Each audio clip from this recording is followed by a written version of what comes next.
On 6 December 2003, the world awoke to a staggering revelation. Italy's dairy giant Parmalat had concealed a hole the size of a small nation's GDP, $14 billion in fictitious assets, turning Europe's largest corporate fraud into a global nightmare. The story began in 1961, when Callisto Tanzi, a charismatic accountant from the town of Collecchio, founded a modest dairy cooperative that would soon become the emblem of Italy's post-war economic miracle. By the early 1990s, Parma Nuova, as it was then known, had morphed into Parmalat, a multinational empire that supplied milk, cheese, and juice to supermarkets on every continent. Its glossy advertisements featured happy families and smiling cows, while its balance sheets glittered with bonds, cash reserves, and an ever-growing market capitalization that peaked at more than euros 30 billion. Behind the veneer of success, however, Tanzi cultivated a culture of secrecy and unquestioned loyalty. He appointed family members and close friends to the board, discouraged independent auditors, and built a labyrinth of offshore companies that existed only on paper. In 1998, Parmalat launched a daring bond issue, euros 3.5 billion of euro bond securities, promising investors an unprecedented safety net backed by cash equivalents that, in reality, were nothing more than phantom entries in a ledger. The first cracks appeared in 2001, when the company announced a euros 150 million profit despite a global slowdown in dairy consumption.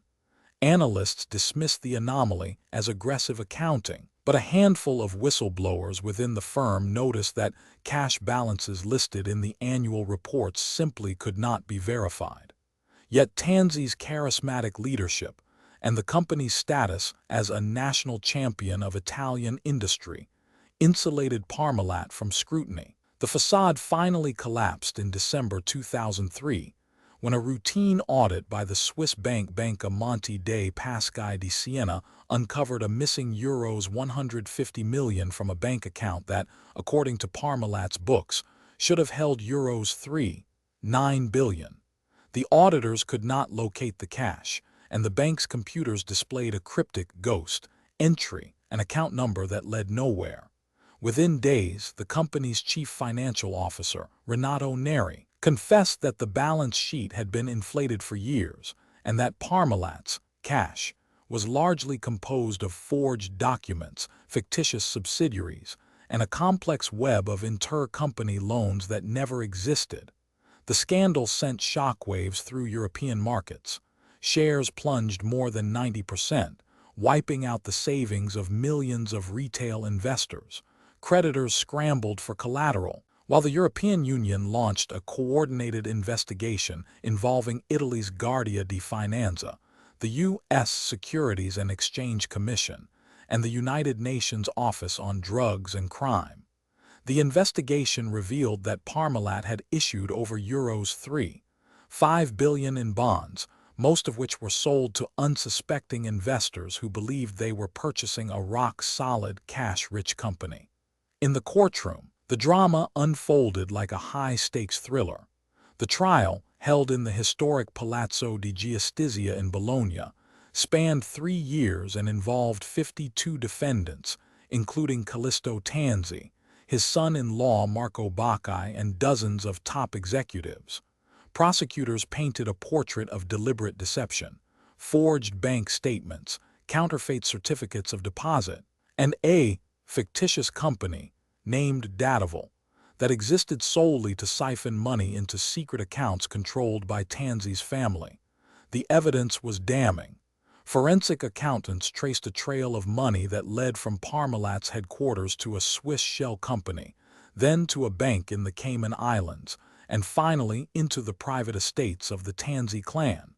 Witnesses recounted late-night meetings where Tanzi instructed his subordinates to make the numbers work and to hide any irregularities from the auditors.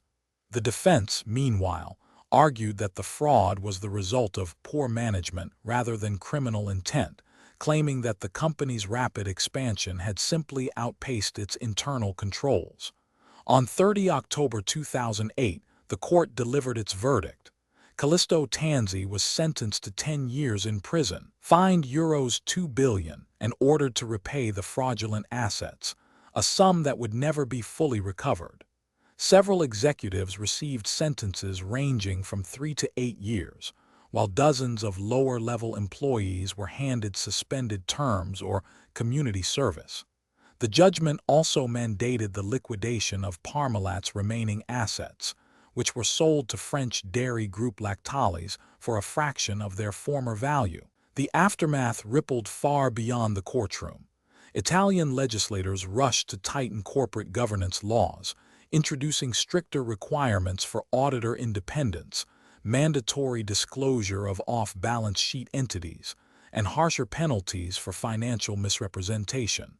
The European Union adopted the Parmalat Directive, a set of harmonized accounting standards aimed at preventing the kind of opaque financing that had enabled the fraud.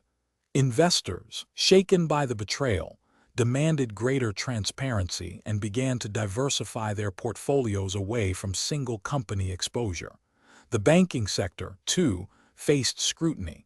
Several Italian banks that had underwritten Parmalat's bonds were forced to write down billions in losses, prompting a wave of reforms in risk assessment and due diligence practices across the continent.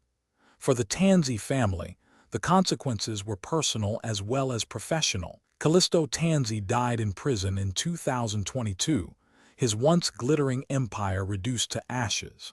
His son-in-law, Marco Bacci, fled Italy before his sentencing, only to be captured in Brazil years later and extradited back to face his fate. The scandal left a lingering stigma on Italy's corporate culture, serving as a cautionary tale about the perils of unchecked ambition and the fragile trust that underpins global finance. Yet, paradoxically, the Parmalat episode also sparked a renaissance in corporate ethics education. Subscribe to The Verdict for more stories like this.